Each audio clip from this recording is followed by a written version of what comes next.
I came home one day and opened my mailbox in Korea and found this handwritten letter. I was surprised. It's warm, it's personal, it's kind, and I thought, who's my new friend? Who's writing me? And then I noticed it was from jw.org, the Jehovah's Witnesses. Wait, what?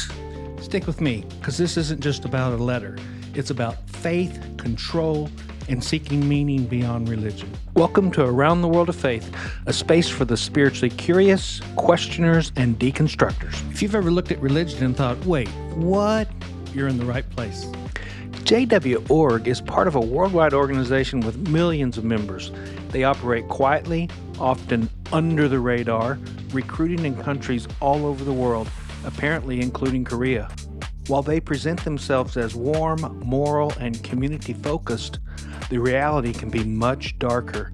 Deception, financial pressure, family disruption, social isolation, not to mention the admitted acts of child abuse. Not to mention they refuse blood transfusions because they believe the Bible prohibits blood consumption. They don't celebrate holidays or birthdays because of the pagan connection.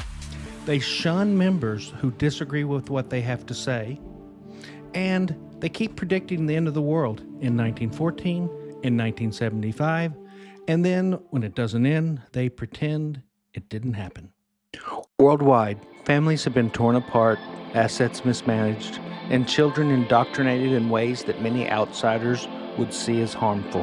How does a group that preaches love and community keep trying to control and shun and punish members for questioning? Promises of hope can feel like manipulation, and personal acquaintances like these letters, handwritten and kind, they're used as bait, leading people into a tightly controlled structure with high stakes for leaving. If this story resonates with you, hit like, share a comment, or subscribe for more stories about faith beyond religion. Jehovah's Witnesses might win awards for persistence, but originality, not so much. The tactics, pressure, isolation, dangling salvation like a prize. Yeah, history is full of that. Let's take a little world tour of how other faiths have played the same game. Catholic missionaries in the Americas imposed European languages, customs, and education on indigenous populations. They erased local spiritual practices. They tightly controlled daily life.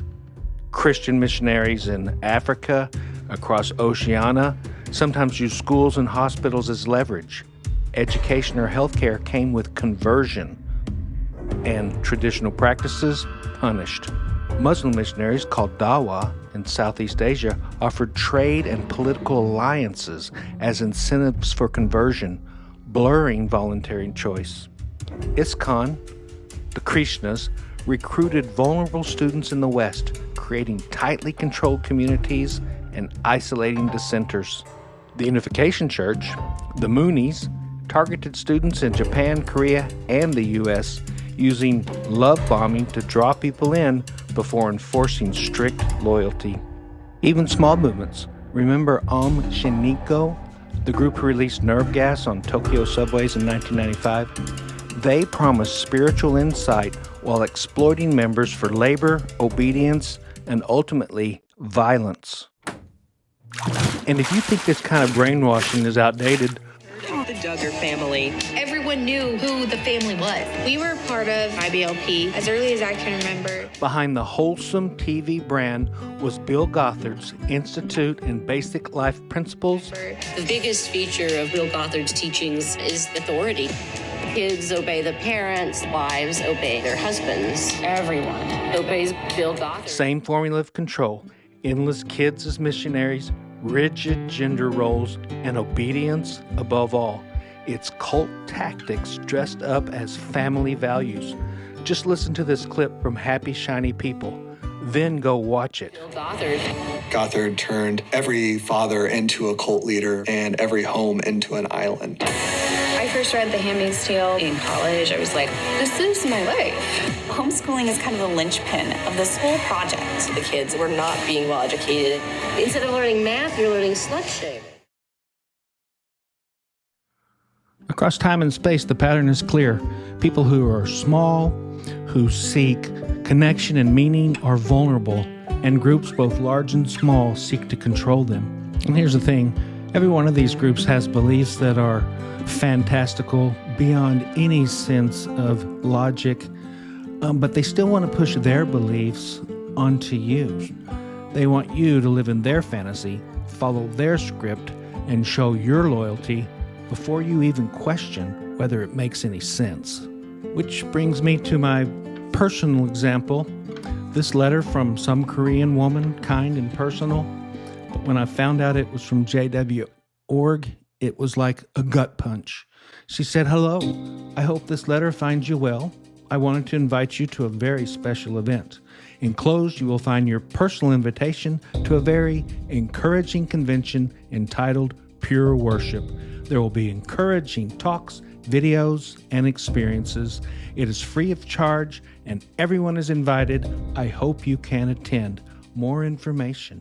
And when you take the envelope that's addressed and open it, you find the stories, their version of Jesus. I also have a personal connection here.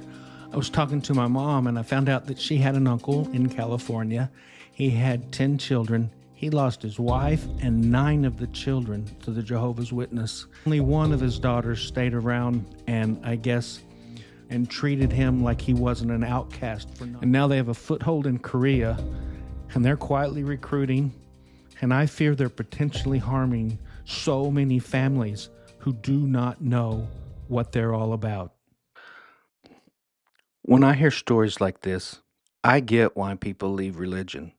They see what happens to the victims or experience it themselves, the financial cost, the psychological damage, even the spiritual disillusionment that comes from corruption and manipulation. It's no mystery why people walk away. And yet, the decline of organized religion, or leaving a controlling group like JW.org, doesn't mean the decline of meaning.